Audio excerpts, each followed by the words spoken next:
YouTube channel Study Hub.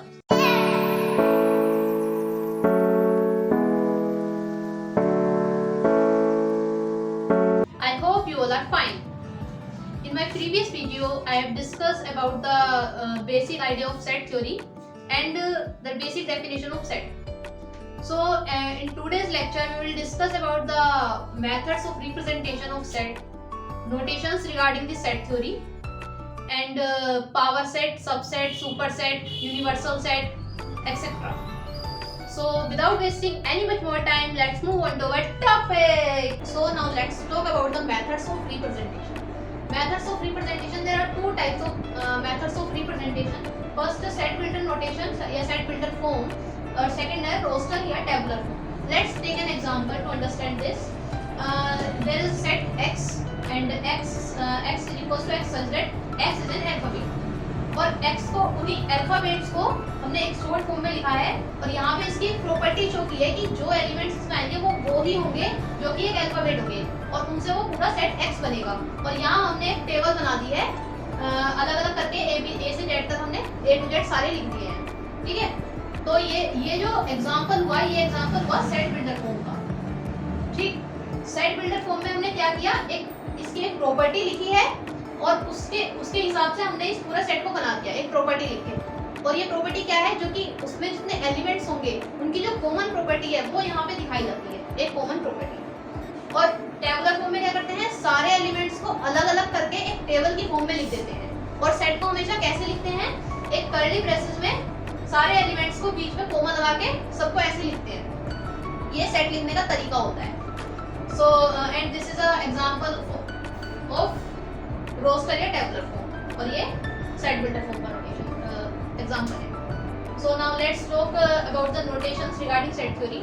तो ये notations क्या हैं, इन नोटेशंस का हम थ्रू आउट चैप्टर यूज करेंगे। इवन केवल थ्रू आउट चैप्टर ही नहीं बल्कि पूरे मैथमेटिक्स में इन नोटेशंस का यूज होता है, जगह जगह यूज होता है और हमें समझने की जरूरत है कि कहाँ हम इनका यूज कर सकते हैं और कैसे इनका यूज कर सकते हैं, ठीक है। तो ये नोटेशन है फॉर ऑल के लिए, फॉर ऑल ये ऐसे करके देयर एग्जिस्ट, उल्टा ही ऐसा, देयर डजंट एग्जिस्ट उल्टा ही बना के काट दिया, बिलोंग्स टू सीधे की जैसे ही, there doesn't belongs to, doesn't belongs to. ये अब ये है the set of natural number का नोटेशन है, ये कैपिटल एन। और इसे भी थोड़ा सा कैसे लिखते हैं, the set of natural number को ऐसे लिखा जाता है। थ्रू आउट मैथमेटिक्स लिखेंगे, यूज करेंगे जहाँ नेचुरल नंबर का जिक्र होगा। यहाँ ये है द सेट ऑफ इंटीजर्स, अगर इसके ऊपर प्लस लगा देते हैं the set of positive integers, अगर इसके ऊपर माइनस लगा देते हैं the set of negative integers, set of real number, set of rationals, set of all rational numbers. तो ये इनके नोटेशंस हैं जिन्हें हम यूज करेंगे। So now let's move on to another topic. So now let's talk about the different types of set. First type is empty set. A set which doesn't contain any element is said to be an empty set. एक empty set ऐसा होता है जिसमें कोई element होता ही नहीं है। Empty से पता ही चल रहा है, वर्ड से ही पता चल रहा है, और इसे क्या बोल देते हैं, नल सेट।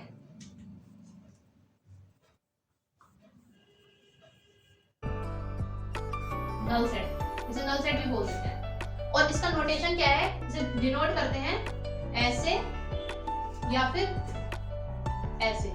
ये कर्ली ब्रेसेस है पर इसके अंदर कोई एलिमेंट नहीं है क्योंकि ये एम्प्टी सेट है, या फिर इसे बस ऐसे डिनोट कर देते हैं। लेकिन ऐसे डिनोट नहीं कर सकते, ऐसे डिनोट नहीं कर सकते हैं, ये गलत है। क्योंकि इसका मतलब है कि कर्ली ब्रेसेस आ गया मतलब है ये सेट है, और यहाँ फाई आ गया यानी कि एक एलिमेंट है जो कि फाई है। इसका मतलब ये हो गया यानी कि इसमें एलिमेंट है, ये एक एम्प्टी सेट नहीं है। एम्प्टी सेट होगा तो या तो उसमें कोई एलिमेंट नहीं होगा या फिर उसे डिनोट करने के लिए इसका यूज करेंगे। दूसरा है फाइनाइट या इनफाइनाइट सेट। फाइनाइट सेट क्या होते हैं, ए सेट व्हिच इज एम्प्टी और contain a finite number of element is called a finite set. एक ऐसा सेट जो या तो एम्प्टी हो या फिर अगर उसमें एलिमेंट हो तो वो फाइनाइट नंबर ऑफ एलिमेंट हो, मतलब हम उन्हें गिन सके। ऐसा सेट अगर है तो उसे कहते हैं फाइनाइट सेट, और अगर हम उसे नहीं गिन सकते तो कहते हैं infinite set. If it is अगर फाइनाइट नहीं है तब हम उसे कहते हैं इनफाइनाइट सेट। एग्जांपल, पहले सेकंड एग्जांपल देखते हैं जो कि हमने पहले भी लिया था, XYZ अल्फाबेट। और हमें पता है अल्फाबेट कितने हैं, 26 ही हैं। तो हमें पता है हम इन्हें लिख सकते हैं 26 एलिमेंट्स उसमें सेट में आ जाएंगे। तो ये सेट जो हो गया फाइनाइट सेट हो गया, क्योंकि इसमें फाइनाइट नंबर ऑफ एलिमेंट्स हैं और हमें पता है कि 26 एलिमेंट्स इसमें हैं। और what about this set XYZ natural number. अब नेचुरल नंबर तो क्या है, बढ़ते ही चले जाते हैं, जितना आगे बढ़ोगे उतने आगे तुम्हें एक नेचुरल नंबर हमेशा मिल जाएगा। तो ऐसा ये सेट क्या है, इनफाइनाइट सेट हो गया, क्योंकि इसमें फाइनाइट नंबर ऑफ एलिमेंट्स नहीं है, इसलिए ये इनफाइनाइट सेट। ठीक है, क्योंकि अगर कोई सेट फाइनाइट नहीं होता है तब उसे कहते हैं इनफाइनाइट सेट। अगर मैं बोल दूं कि अ set which contains starting with 10 natural number, तो वो एक फाइनाइट सेट हो जाएगा, क्योंकि उसमें हमें पता है कि उसकी क्या कितने नंबर है, उसमें 10 है, फाइनाइट नंबर है वो, जो कि 10 एलिमेंट्स है उस सेट में, तो उसे कह देंगे हम फाइनाइट सेट। अगर मैं स्टार्टिंग के 10 नेचुरल नंबर से एक सेट बनाऊं। So now equal set. Third type of set is equal set. If A and B are two sets, अगर दो सेट्स ए और बी हमें दिए हुए हैं और जो सेट्स जो ए सेट में जितने भी एलिमेंट्स हैं, जो भी एलिमेंट्स हैं, अगर वो ही एलिमेंट्स बी सेट में भी हैं तो कहते हैं कि ए और बी सेट्स इक्वल हैं, otherwise they are unequal. Both sets have the same elements, then they are equal, and we denote it as A is equal to B, where A and B are two sets. Otherwise, they are called unequal sets. अगर जो elements A में हैं, उसमें से एक भी elements ऐसा है जो कि B में नहीं है, तो कहते हैं कि वो unequal हैं, और write it as A is not equal to B. Is it okay? Now let's talk about another topic, that is cardinality of a set. छोटा सा टॉपिक है, कार्डिनलिटी क्या होती है कि अगर कोई भी सेट हमें दिया हुआ है, let's take a set A, जैसे कि हमने यहाँ पे लिखा हुआ है, एक एग्जांपल लिया हुआ है। तो अगर यहाँ पे एक कोई सेट दिया हुआ है तो उसमें कितने एलिमेंट्स हैं, ये बताती है कार्डिनलिटी।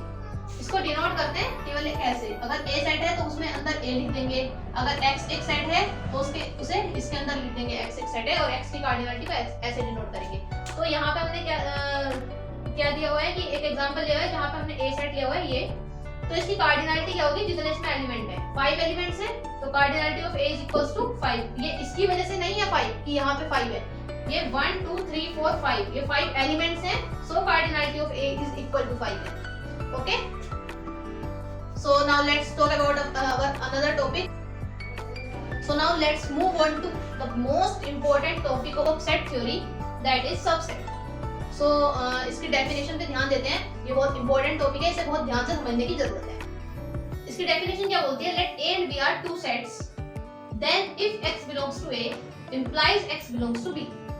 अगर हमारे पास A और B दो सेट्स हैं और कोई भी एलिमेंट्स A का ऐसा कोई भी एलिमेंट जो कि इंप्लाई कर दे कि वो B में भी है, मतलब A के सारे एलिमेंट्स अगर B में भी आ जाएं, क्योंकि हमने यहाँ पे X आर्बिट्ररी लिया है, तो हम आर्बिट्ररी जब लेके चलते हैं तो एक के बारे में बात करते हैं और उससे कंक्लूजन निकालते हैं कि वो जैसा रूल इस पे अप्लाई होगा ना, वैसा ही रूल सारे A के सारे एलिमेंट्स पे अप्लाई होगा, ऐसा सोचते हैं। तो यहाँ पे हमने X एक आर्बिट्ररी एलिमेंट लिया है, तो हम इसके लिए कह रहे हैं कि कोई भी ऐसा एलिमेंट A का कोई भी एलिमेंट अगर वो A में है और वो इंप्लाई कर रहा है कि वो B में भी है, then we say that A is a subset of B and denote it as A is by this.